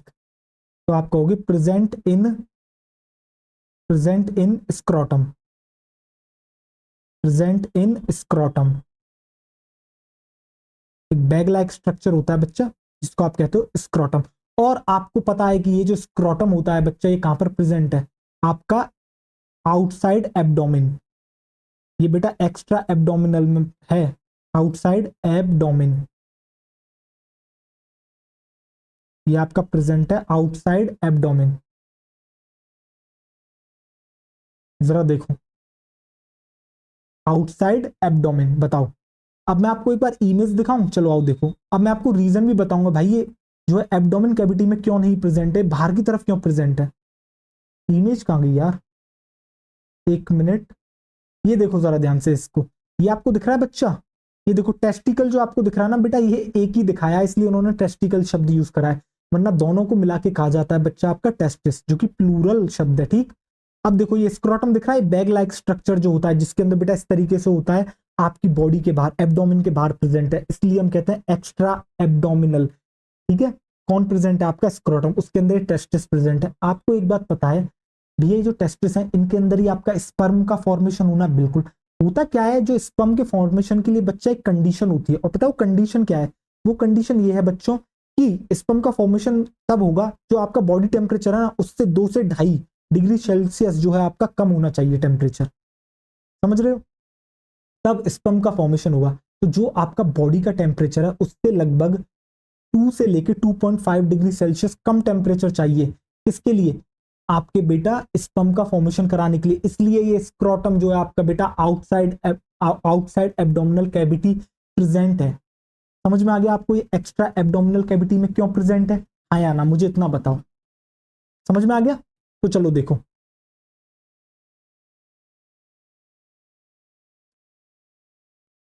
अब जरा ध्यान से देखते हैं। तो जो आपको बच्चा टेस्टिस दिखता है ना, एक्चुअली में आप इसको कह सकते हो मिक्स्ड टाइप का रोल प्ले करता है। कैसे? एक तो बच्चा ये जो अपना है ये अपना कहलाता है प्राइमरी सेक्स ऑर्गन। क्या कहलाता है अपना? टेस्टिस। टेस्टिस है अपना प्राइमरी सेक्स ऑर्गन। यानी कि प्राइमरी सेक्स ऑर्गन का मतलब क्या होता है? यानी कि बेटा इसका प्राइमरी फंक्शन क्या है? प्राइमरी फंक्शन है इसका स्पर्म का फॉर्मेशन करना। स्पर्म क्योंकि आपका बेटा मेल गैमीट है, वो ही अगली जनरेशन को बनाने वाला है, इसलिए हम इसको कहते हैं टेस्टिस जो है वो एक्चुअली में आपका प्राइमरी सेक्स ऑर्गन है। इसके अलावा testis as a endocrine gland भी एक्ट करता है। क्यों? क्योंकि ये जो है आपका बेटा एक ग्रुप ऑफ हार्मोन को सीक्रेट करता है जिसको आप कहते हो एंड्रोजन्स, और इस एंड्रोजन में जो मेनली आप जिसको पढ़ते हो वो है आपका टेस्टोस्टेरॉन, वो है आपका बच्चों क्या? टेस्टोस्टेरॉन। तो आप इस वाली बात को यहां पर लिख लोगे। आप क्या लिखोगे? आप यहां पर इस तरीके से लिखोगे, जो आपको टेस्टिस दिख रहा है वो एक तरीके की मिक्स्ड ग्लैंड है। क्यों मिक्स्ड ग्लैंड है? देखो जरा ध्यान से, क्योंकि भैया दोनों तरीके के फंक्शन ही कर रहा है। देखो ये क्या है? ये है आपका प्राइमरी सेक्स ऑर्गन। ये है बच्चों आपका प्राइमरी सेक्स ऑर्गन। ये है बच्चों आपका प्राइमरी सेक्स ऑर्गन। ठीक, और दूसरी तरफ ये बेटा एंडोक्राइन ग्लैंड भी है। टेस्टिस जो है वो आपका बच्चों एंडोक्राइन ग्लैंड भी है। अब प्राइमरी सेक्स ऑर्गन है, दैट मीन्स ये क्या कर रहा है? ये एक प्रोसेस करता है जिसको आप कहते हो बच्चों स्पर्मेटोजेनेसिस, जिसको आप कहते हो स्पर्मेटोजेनेसिस। यानी कि the process of formation of sperm is called spermatogenesis. भैया देखो दो शब्द से मिलकर बना ये स्पर्म मेटो और जेनेसिस, यानी कि एक ऐसी प्रोसेस जो बेटा स्पर्म का फॉर्मेशन करती है उसको हम कहते हैं स्पर्मेटोजेनेसिस। अब जरा देखो ध्यान से, अब जो आपको ये जो एंडोक्राइन ग्लैंड दिख रही है बच्चा, एक्चुअली में ये क्या करती है? ये जो टेस्टिस है बेटा जो एंडोक्राइन ग्लैंड की तरह एक्ट कर रही है, ये क्या करती है? सीक्रेट करती है ग्रुप ऑफ हार्मोन। ये सीक्रेट करती है group of hormone, secret group of hormone, secret group of hormone, जिसको आप कहते हो क्या, secret group of hormone called androgens, जिसको आप कहते हो बच्चा एंड्रोजेंस, जिसको आप कहते हो बच्चों एंड्रोजन। और इसके अंदर मेनली आप किसका पढ़ते हो, मेनली आप पढ़ते हो टेस्टोस्टेरॉन को। यार एरो लंबा हो गया काफी ज्यादा, देखो मेनली जिसको आप पढ़ते हो बच्चा उसका नाम है, इस तरीके से लिखते हैं चलो, मेनली जिसको आप पढ़ते हो उसका नाम है टेस्टोस्टेरॉन। मेनली किसको बना रही है ये बच्चा, टेस्टोस्टेरॉन को, टेस्टोस्टेरॉन। देखो जरा ध्यान से, मैं हटूं, अब आप क्या करोगे बच्चा, इसको पॉज करोगे और नोट करोगे, ठीक है। देखो टेस्टिस जो है आपकी ओरिजिन में कैसी है, मीजोडर्मल है, नंबर में कितनी है 1 है, ठीक है। कहां पर प्रेजेंट है, स्क्रोटम में प्रेजेंट है, जो कि आपका आउटसाइड एब्डोमेन है, ठीक। आउटसाइड एब्डोमेन क्यों है, क्योंकि स्पर्म के फॉर्मेशन को लिए जो है बॉडी टेम्परेचर से जो है 2 से 2.5 डिग्री सेल्सियस डिग्री टेम्परेचर कम चाहिए, ठीक है। टेस्टिस जो है आपके 2 फंक्शन कर रही है, एक तो प्राइमरी सेक्स ऑर्गन है, यानी कि ये स्पर्म का फॉर्मेशन करती है, इसलिए हम कह रहे हैं ये स्पर्मेटोजेनेसिस कर रही है। दूसरा जो है ये एंडोक्राइन ग्लैंड की तरह एक्ट कर रही है, यानी कि एक ग्रुप ऑफ हार्मोन को सीक्रेट करती है, जिसको हम कहते हैं एंड्रोजेंस। और एंड्रोजेंस में जो मेनली आपको पढ़ना है वो कौन है बच्चा, आपका टेस्टोस्टेरॉन। तो मेनली टेस्टिस बनाती भी टेस्टोस्टेरॉन को ही है, ठीक। फिर मैं जो है आपको टेस्टिस बताऊंगा किससे मिलके बनी है, और एक मतलब बहुत ही ज्यादा रफली, जो कि मैं अभी तो देखो आपको टेस्टिस इन डिटेल नहीं पढ़नी, जब आप ह्यूमन रिप्रोडक्शन पढ़ोगे तब मैं आपको टेस्टिस इन डिटेल बताऊंगा, वहां पर आपको समझ में आएगा, सेमिनिफेरस ट्यूब्यूल सारे स्ट्रक्चर्स बताऊंगा बेहतरीन तरीके से, ठीक। जरा देखो, कर लिया आपने पॉज, मैं हटता हूं, अब आप पॉज करें और नोट करें, नोटेड। चलो देखो, अब जरा ध्यान से देखो, तो आप यहां पे लिखोगे जो आपको टेस्टिस दिख रही हैं बच्चों, वो एक्चुअली में किससे मिलके बनी है, तो आप लिखोगे testis composed of, composed of किससे मिलके बनी है, वो आपकी मिलके बनी है बच्चा सेमिनिफेरस ट्यूब्यूल्स। किससे मिलके बनी है आपकी, सेमिनिफेरस ट्यूब्यूल्स, सेमिनिफेरस ट्यूब्यूल्स। और इसके अलावा आपकी बच्चा स्ट्रोमल टिश्यू, स्ट्रोमल के अलावा बच्चा आपको इंटरस्टिशियल और देखने को मिलेगा, यानी कि स्ट्रोमल ही इंटरस्टिशियल है, इंटरस्टिशियल। तो जब आप एक टीएस लोगे किसका, टेस्टिस का, तो आपको क्या देखने को मिलेगा, एक तो सेमिनिफेरस ट्यूब्यूल्स देखने को मिलेंगी आपको, और दूसरा आपको देखने को मिलेगा बेटा इंटरस्टिशियल टिश्यू। बेसिकली बेटा टिश्यू के अंदर ही तो आपकी कौन प्रेजेंट है, आपकी सेमिनिफेरस ट्यूब्यूल्स। तो देखो चलो बनाते हैं एक डायग्राम, अब हम बनाते हैं, आओ देखो इस तरीके से जो है मैं बना लेता हूं, ठीक। जरा देखो, अब इसके अंदर आपको क्या देखने को मिलेगी, आपको इसके अंदर इस तरीके से सपोज कर लो ये सेमिनिफेरस ट्यूब्यूल्स आपको देखने को मिल रही हैं, ठीक है। देखो बेटा एक ट्यूब्यूलर स्ट्रक्चर होता है, इसलिए थोड़ा सा ऐसा बनाने की मैं कोशिश कर रहा हूं, बाकी जो है इन डिटेल में आपको समय आने पर ही बताऊंगा, ठीक। देखो ये क्या है आपका, ये है आपका इंटरस्टिशियल टिश्यू या फिर स्ट्रोमल टिश्यू, ठीक। अब देखो होता क्या है, इन्हीं के बीच में आपकी प्रेजेंट होती है क्या, जरा ध्यान से देखिएगा, इन्हीं के बीच में आपकी प्रेजेंट होती है, देखो जरा ध्यान से, आपकी प्रेजेंट होती है, याद है आपको इंटरस्टिशियल सेल, जिनको मैंने लेडिक सेल्स भी कहा था, जिनको मैंने बच्चा क्या कहा था, लेडिक सेल्स। तो देखो तो ये आपको क्या दिख रही है, ये जो आपको दिख रही है ये है आपकी इंटरस्टिशियल, इंटरस्टिशियल स्लैश लेडिक्स सेल्स।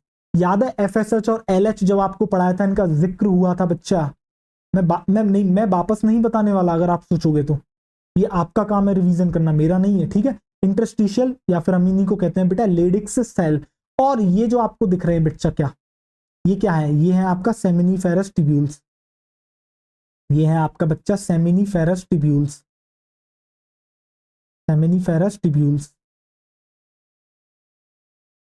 और ये आपको क्या दिख रहा है, ये भी स्ट्रोमल टिश्यू है या फिर इंटरस्टिशियल टिश्यू है, स्ट्रोमल टिश्यू। और आपको पता है ये क्या पता है आपको, आपको ये पता है जो लेडिक सेल्स है बच्चा, यही क्या प्रोड्यूस कर रही है, एंड्रोजन्स, यही प्रोड्यूस कर रही है बच्चा आपका एंड्रोजन। और लेडिक सेल्स ये कहां पर प्रेजेंट है, जरा ध्यान से देखो, मैं कह सकता हूं कि ये जो लेडिक सेल्स हैं वो एक्चुअली में बिटवीन सेमिनिफेरस ट्यूब्यूल्स प्रेजेंट है, इसलिए एनसीईआरटी ने बेटा लिखा भी है, क्या लिखा है, इंटरस्टिशियल सेल्स जो है वो कहां पर लोकेटेड है, आप लिखोगे इन प्रेजेंट इन इंटरट्यूब्यूलर स्पेस। ये जो बेटा इंटरट्यूब्यूलर शब्द आया है ना, ये एक्चुअली में किसके लिए आया है, सेमिनिफेरस ट्यूब्यूल्स के लिए आया है, प्रेजेंट इन इंटरट्यूब्यूलर स्पेसेस। बताओ हाँ या ना, मैं हटूं एक बार, जरा देखो, मैंने ये कहा जो आपको दिख रहा है बच्चे, एक्चुअली में टेस्टिस का एक टीएस दिख रहा है, आपको देखने को मिलता है स्ट्रोमल टिश्यू जिसे इंटरस्टिशियल टिश्यू भी कहा जाता है। इसी टिश्यू के अंदर आपको क्या देखने को मिल रही है, सेमिनिफेरस ट्यूब्यूल्स, और इन्हीं सेमिनिफेरस ट्यूब्यूल्स के बीच में आपको देखने को मिल रही है बेटा इंटरस्टिशियल सेल या फिर लेडिक सेल, जो कि आपका एंड्रोजन बनाने का काम करती है। अब किस हार्मोन के कहने पर करती है ये मैं आपको बता चुका हूं पहले, एफएसएच एलएच जो भी कहानी होती है वो आप जानते हो, मुझे उससे मतलब नहीं है, ठीक है। अब यहां पर आपको क्लियरली दिख रहा है, एनसीईआरटी एक शब्द लिखती है बच्चा जिसमें बहुत लोग कंफ्यूज हो जाते हैं, सर ये क्या लिखा है उन्होंने, इंटरट्यूब्यूलर स्पेसेस। तो ये जो एक्चुअली में बेटा इंटरस्टिशियल सेल है देखो कहां प्रेजेंट है, ये सेमिनिफेरस ट्यूब्यूल्स के बीच में प्रेजेंट है। तो बेटा ये जो सेमिनिफेरस ट्यूब्यूल्स के बीच में जो प्रेजेंट है ना, इसी के लिए ये शब्द यूज हुआ है, प्रेजेंट इन इंटरट्यूब्यूलर स्पेसेस। तो ये जो ट्यूब्यूलर स्पेसेस है ना, इन दोनों के बीच में जो प्रेजेंट है उनको हम कह रहे हैं आपका लेडिक्स सेल्स। क्या आपको समझ में आया, नहीं आया, हाँ या ना, मुझे इतना बताएं आप, क्या आपको समझ में आ गया, बताओ समझ में आ गया आपको। अब इसके बाद जो हमारे लिए बच जाता है वो बच जाता है आपका बच्चों क्या, वो बच जाता है आपका फंक्शंस, और फंक्शंस में आपको भी एनसीईआरटी से ही कराऊंगा, ठीक। देखो मैं उन्हीं सेम बातों को लिखूं, उसका कोई सेंस बनता नहीं है, तो आप यहां पर पॉज करोगे और इसको नोट करोगे, टेस्ट इसको पॉज कर लिया, नोटेड।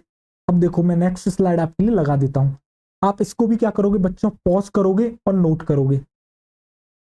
इसके बाद मैं एंड्रोजन के फंक्शंस आपको पढ़ाऊंगा एनसीईआरटी से। चलो आओ देखो, कर लिया, आओ अब देखो हम टेस्टिस पर आ जाते हैं। देखो ध्यान से, testis, a pair of testis is present in the scrotal sac, यानी कि outside abdomen of male individuals. तो होता क्या है, जो आपके मेल होते हैं बच्चा, उनके अंदर जो है आपको वन पेयर ऑफ टेस्टिस देखने को मिलते हैं, जो कि स्क्रोटल सैक, यानी बेटा स्क्रोटम को स्क्रोटल सैक कह रहे हैं, ठीक है, जो कि आपके आउटसाइड एब्डोमेन प्रेजेंट है, उसके अंदर आपको ये देखने को मिलती है टेस्टिस।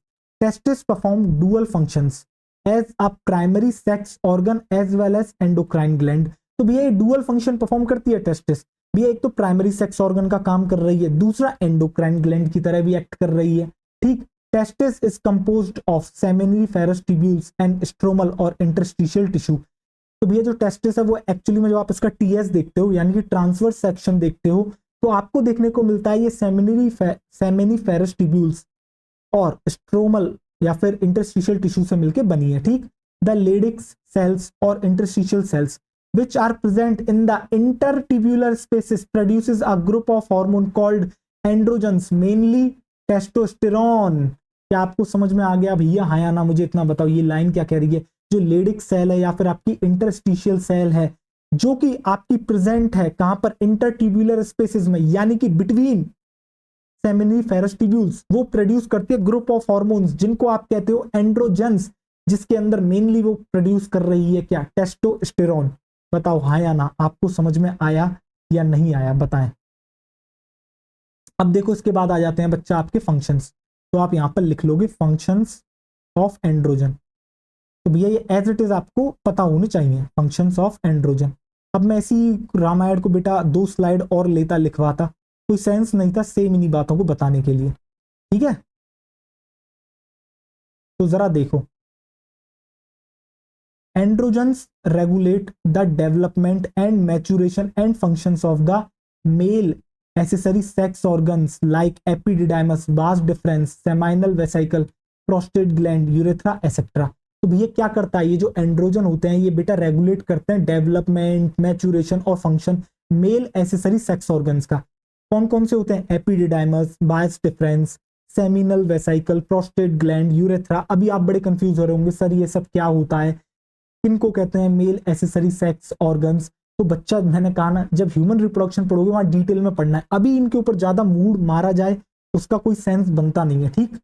देखो, these hormones stimulate muscular growth, growth of facial and axillary hair। तो भैया ये जो हॉर्मोन्स होते हैं क्या करते हैं बेटा, मस्कुलर ग्रोथ, ठीक। इसके अलावा क्या करते हैं, मस्कुलर ग्रोथ को बढ़ा रहे हैं। इसके अलावा बेटा जो फेशियल हेयर आते हैं, यानी कि बियर्ड और आपकी मुस्टैच, उसका काम कर रहे हैं। एक्सिलरी हेयर यानी कि जो आर्म पिट के हेयर हैं बेटा, उनको भी बढ़ाने का काम कर रहे हैं। और अग्रेसिवनेस, जो किसी इंसान के अंदर बेटा एक अग्रेसिवनेस होती है, उसको भी यही बढ़ाने का काम कर रहे हैं। लो पिच ऑफ वॉइस, जो लो पिच होती है वॉइस की, उसमें भी इन्हीं का रोल होता है। Androgens play a major stimulatory role in the process of spermatogenesis, formation of spermatozoa. Androgens होते हैं बेटा एक मेजर रोल प्ले करते हैं किसके अंदर, आपकी स्पर्मेटोजेनेसिस प्रोसेस के अंदर। और इस स्पर्मेटोजेनेसिस को क्या कहते हैं बेटा, फॉर्मेशन ऑफ स्पर्मेटोजोआ, यानी कि स्पर्मेटोजोआ ही स्पर्म है। Androgens act on the central neural system and influence the male sexual behaviour. ये जो एंड्रोजन्स होते हैं बेटा, ये आपके सेंट्रल नर्वस सिस्टम पर भी एक्ट करते हैं और उसे इन्फ्लुएंस करते हैं, किसको, आपके मेल सेक्सुअल बिहेवियर। जो एक मेल का बेटा सेक्सुअल बिहेवियर होता है, उसको भी इफेक्ट कौन कर रहा है, आपके एंड्रोजन्स कर रहे हैं। और मेल सेक्सुअल जो बिहेवियर होता है, इसको बेटा लिविडो कहते हैं। क्या कहते हैं, लिविडो। देखो, इसको कहा जाता है बच्चा आपके libido. These hormones produce anabolic, यानी कि बेटा सिंथेसिस कराते हैं किसका, प्रोटीन का और कार्बोहाइड्रेट मेटाबॉलिज्म का। तो ये हॉर्मोन्स बेटा एक एनाबॉलिक इफेक्ट प्रोड्यूस करते हैं प्रोटीन पर और कार्बोहाइड्रेट के मेटाबॉलिज्म पर। अब बेटा ठीक, आपको अच्छे से समझ में आ गया। चलो आओ देखो, अब इसके बाद आ जाती है आपकी ओवेरी।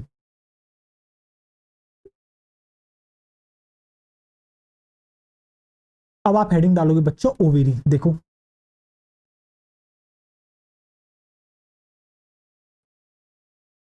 और मैं उम्मीद करता हूं आपको वो याद होगा, जो मैंने आपको याद है, मैंने आपको एक डायग्राम दिखाया था जिसके अंदर मैंने आपको जो है ओवेरी दिखाई थी। ओवेरी के अंदर मैंने आपको क्या दिखाया था, आपको मैंने बेटा डेवलपिंग फॉलिकल्स दिखाए थे, जिसमें primary follicle, secondary follicle, tertiary follicle, उसके बाद आता है मैच्योर फॉलिकल, जिसको आप कहते हो ग्राफियन फॉलिकल, जो कि बेटा आपके एलएच की प्रेजेंस में क्या करता है, ओव्यूलेशन करता है, रप्चर होता है, और आपका बेटा जो oocyte होता है उसको क्या कर देता है, रिलीज कर देता है, ओवा को रिलीज कर देता है बेसिकली, ठीक है।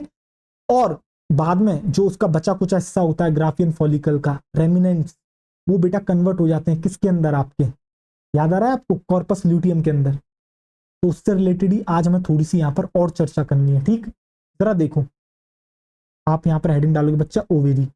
अगर मैं आपसे बताऊं कि भैया ओवेरी का ओरिजिन कैसा है, तो ये भी बेटा मीजोडर्मल है ओरिजिन में, मीजोडर्म जर्म लेयर से मिलके बनी है, मीजोडर्मल इन ओरिजिन। तो ये कैसी है बच्चों, मीजोडर्मल है आपकी किसके अंदर, ओरिजिन में। बेटा कितने नंबर में कितनी प्रेजेंट है, ये भी बेटा वन पेयर में प्रेजेंट है। ये भी बेटा किसके अंदर प्रेजेंट है, वन पेयर इन नंबर। इसका भी वन पेयर प्रेजेंट है, वन पेयर इन नंबर।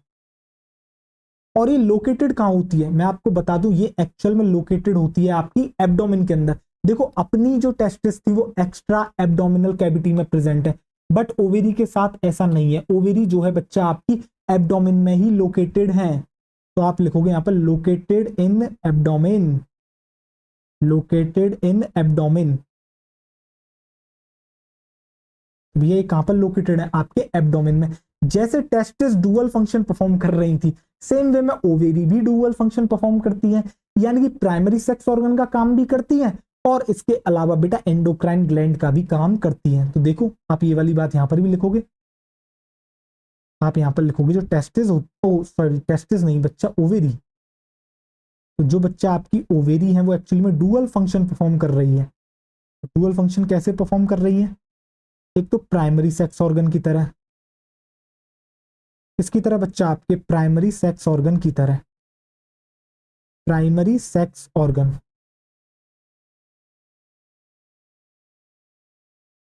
और सेकंड बेटा ये क्या कर रही है, एंडोक्राइन ग्लैंड की तरह एक्ट कर रही है, एंडोक्राइन ग्लैंड की तरह क्या कर रही है, एक्ट कर रही है। अब बच्चा प्राइमरी सेक्स ऑर्गन की तरह कर रही है, दैट मींस ये क्या बनाएगी, ये बनाएगी बेटा फीमेल गैमीट, जिसको आप कहते हो ओवम, ओवा, ठीक। तो बेसिकली ये क्या करती है, और उस प्रोसेस को हम कहते हैं ऊजेनेसिस, ऊजेनेसिस,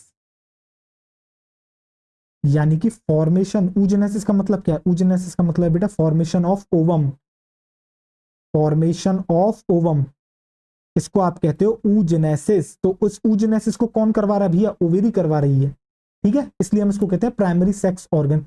इसके अलावा ये क्या करती है भैया, जो एंडोक्राइन ग्लैंड है ना भैया, ये एक्चुअली में दो ग्रुप ऑफ हार्मोन्स को क्या करती है बच्चा, सीक्रेट करती है, जो कि आपके स्टीरॉयड हार्मोन्स होते हैं। एक का नाम है बेटा एस्ट्रोजन, दूसरे का नाम है प्रोजेस्टेरोन। तो ये सीक्रेट करती है दो ग्रुप ऑफ, ये बच्चा क्या करती है, ये सीक्रेट करती है, देखो जरा ध्यान से, अभी आपको दिख नहीं रहा होगा, कोई ना अभी दिखेगा, तो आप यहां पर लिखोगे क्या, ये सीक्रेट करती है, secret to groups of, to groups of steroid hormone. भैया दो स्टीरॉयड हार्मोन के ग्रुप्स को क्या कर रही है, ये आपका सीक्रेट कर रही है, जिसको आप कहते हो बेटा ईस्ट्रोजन और प्रोजेस्टेरोन। तो आप क्या कहते हो भैया, एक तो कहते हो बच्चा आप ईस्ट्रोजन, ईस्ट्रोजन में जैसे बेटा एस्ट्राडायोल आता है आपके, और भी आते हैं, ठीक, एक तो आपका ग्रुप हो गया ईस्ट्रोजन, सेकंड जो है वो है आपका बच्चा प्रोजेस्टेरोन, प्रोजेस्टेरोन।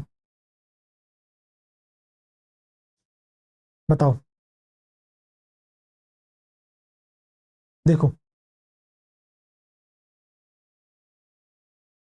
तो आपको समझ में आ गया भैया, जो ओवेरी है वो एक्चुअली में आपकी मीजोडर्मल है, ओरिजिन में वन पेयर प्रेजेंट है, ठीक, और लोकेटेड है किसके अंदर बेटा, एब्डोमेन में। ओवेरी जो है उसका भी डुअल फंक्शन है, कैसे डुअल फंक्शन है, एक तो प्राइमरी सेक्स ऑर्गन की तरह काम कर रही है, दूसरा एंडोक्राइन ग्लैंड की तरह।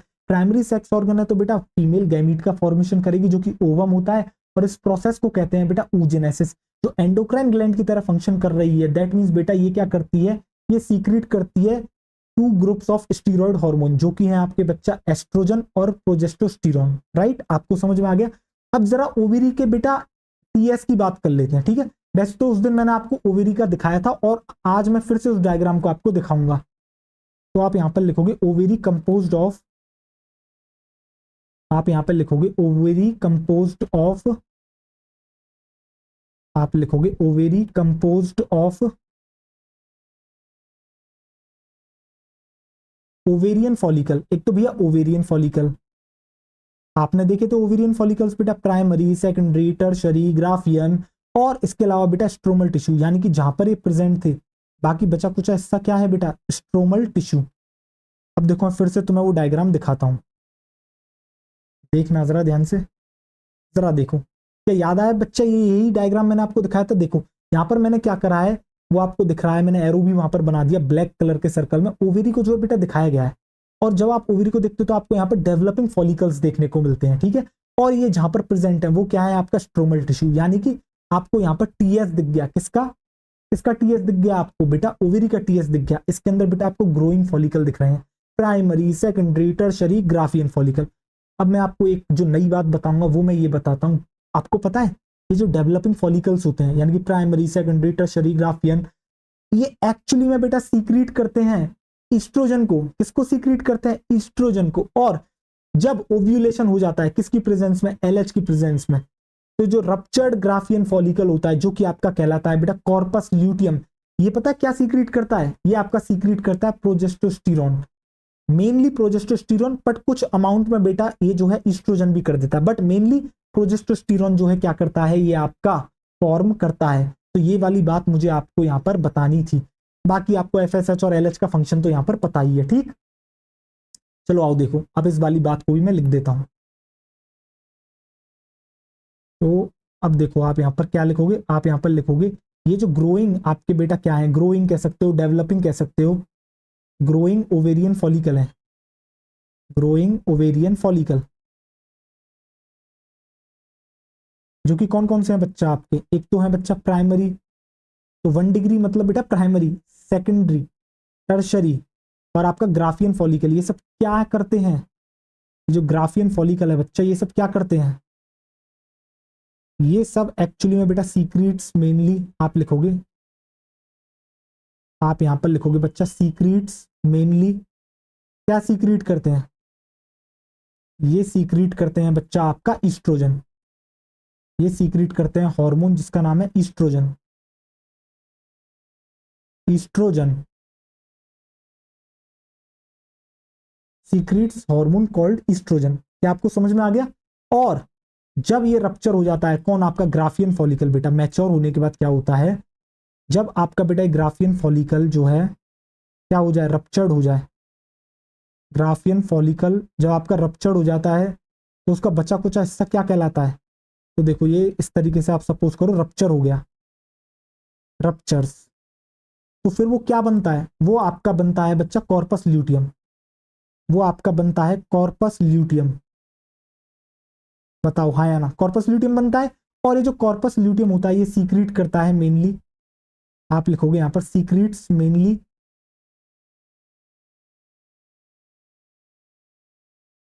सीक्रेट्स मेनली क्या सीक्रेट करता है बच्चा? आपका प्रोजेस्टोस्टिरॉन। Secrets mainly प्रोजेस्टोस्टिरॉन।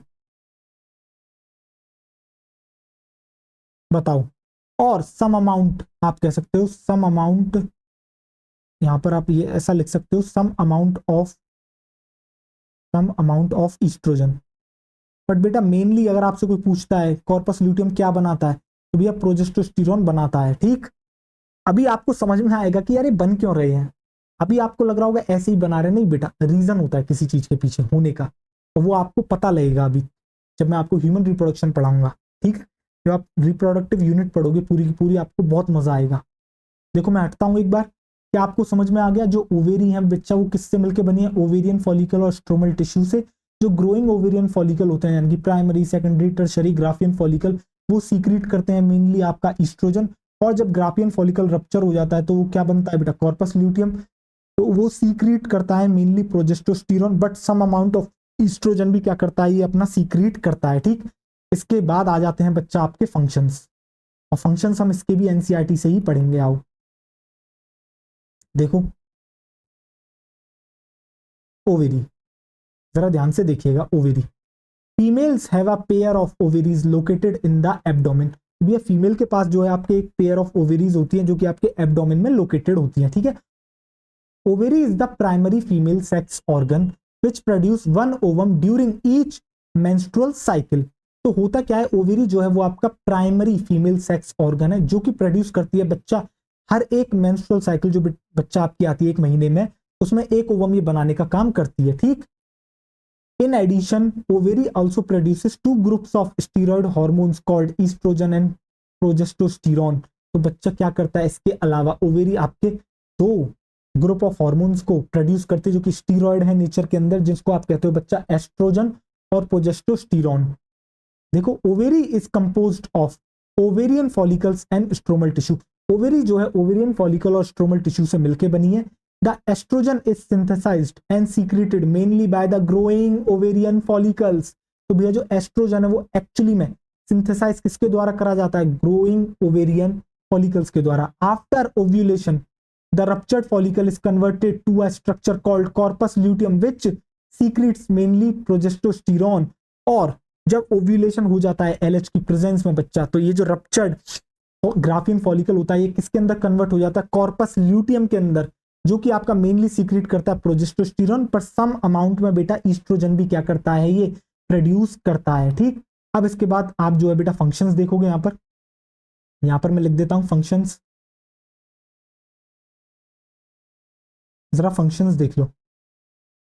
देखो तो आप देखोगे oestrogen produce wide ranging action such as stimulation of growth and activities of female secondary sex organs. तो बच्चे जो फीमेल के सेकेंडरी सेक्स ऑर्गन्स होते हैं उनकी ग्रोथ और एक्टिविटीज को स्टिमुलेट करने का काम किसका है? एस्ट्रोजन का। इसके अलावा development of growing ovarian follicle, बेटा जो आपके ग्रोइंग ओवेरियन फॉलिकल होते हैं उनका डेवलपमेंट कराता है। Appearance of female secondary sex characters, और जो आपके बेटा फीमेल सेकेंडरी सेक्स कैरेक्टर्स होते हैं उनके अपीयरेंस में भी इनका रोल होता है, जैसे कि बेटा high pitch of voice etcetera, and mammary gland development, और इसके अलावा बेटा मेमोरी ग्लैंड का डेवलपमेंट। Oestrogens also regulate female sexual behaviour, और जो ईस्ट्रोजन होते हैं बच्चा वो आपका फीमेल सेक्सुअल बिहेवियर को भी क्या करते हैं बच्चा? फीमेल सेक्सुअल बिहेवियर को भी रेगुलेट करते हैं। मैं आपको बता दूं बच्चों, जो ईस्ट्रोजन्स है ना वो एक्चुअली में ग्रुप ऑफ हार्मोन्स हैं। ठीक है, जैसे एस्ट्रायोल आ जाता है इसके अंदर, ये सारे आपको पढ़ने होते हैं। ठीक, इसलिए आपको नहीं पढ़ना है, आपको ऊपर ऊपर से ईस्ट्रोजन ही पढ़ना है, आपको इतना डिटेल में नहीं जाना है। अब देखो इसके अलावा बच्चा जो आपको प्रोजेस्टेरोन दिख रहा है, प्रोजेस्टेरोन सपोर्ट्स प्रेगनेंसी, इसलिए इस हार्मोन को कहा जाता है बेटा प्रेगनेंसी हार्मोन। क्या कहा जाता है? इसको कहा जाता है प्रेगनेंसी हार्मोन। प्रेगनेंसी हार्मोन के नाम से भी बेटा प्रोजेस्टेरोन को जाना जाता है, क्योंकि ये प्रेगनेंसी को क्या करता है? सपोर्ट करता है। बाकी इससे रिलेटेड आपको और आगे जानने को मिलेगा, ठीक है। देखो, progesterone also act on the mammary gland and stimulate the formation of alveoli, जो कि सैक लाइक स्ट्रक्चर्स होते हैं जो कि मिल्क का स्टोर करते हैं और सीक्रेशन करते हैं। तो देखो जरा ध्यान से, जो आपको भी मेमोरी ग्लैंड का स्ट्रक्चर बच्चा आगे पढ़ना है, ठीक है, वहां पर आपको अच्छे से समझ में आएगा। तो होता क्या है, जो मेमोरी ग्लैंड होती है उनके अंदर बेटा एल्वियोलाई नाम का एक स्ट्रक्चर होता है जो कि सैक लाइक स्ट्रक्चर है, जिसके अंदर मिल्क स्टोर होता है, ठीक है। तो उसको जो है बनाने में बेटा जिसका रोल है वो एक्चुअली में किसका है? आपके प्रोजेस्टेरोन का है। ठीक, क्या आपको समझ में आ गया है या ना? ये आपको बच्चा अपनी बुक, आपने अपने नोट्स के अंदर जहां पर मैंने फंक्शन लिखा है अपने हाथ से ये लिखा है, ये सब आपको नोट करना है, या फिर आप बुक में नोट रहने दो पड़ा, आप लिख लेना ये सब चीज, ठीक है। तो चलो इसके साथ ये लेक्चर यहीं पर बेटा सम अप होता है। बाकी हमारे बेटा अदर हॉर्मोन्स बचे हैं थोड़े से, जो कि आपके नॉन ऑर्गेनाइज्ड एंडोक्राइन ग्लैंड्स के हैं, और फिर बेटा हम नेचर ऑफ हार्मोन और उनकी वर्किंग किस तरीके से होती है वो हम आपको बताएंगे। तो बच्चों थैंक यू सो मच, आपने लेक्चर यहाँ तक अटेंड करा। जैसा मैंने आपसे कहा था 1 आवर 10 मिनट्स 20 मिनट्स का लेक्चर होगा, लगभग 1 घंटा 16 मिनट मुझे लगे हैं इस लेक्चर को बनाने में, ठीक। तो चलो मिलते हैं आपसे अगले लेक्चर में, तब तक के लिए आप अपना ढेर सारा ख्याल रखें, पढ़ाई करते रहें। ऑल द वेरी बेस्ट, मिलता हूँ अगले लेक्चर में, तब तक के लिए बाय बाय, टेक केयर, और पढ़ाई करते रहो गधों, पेपर बहुत नजदीक है।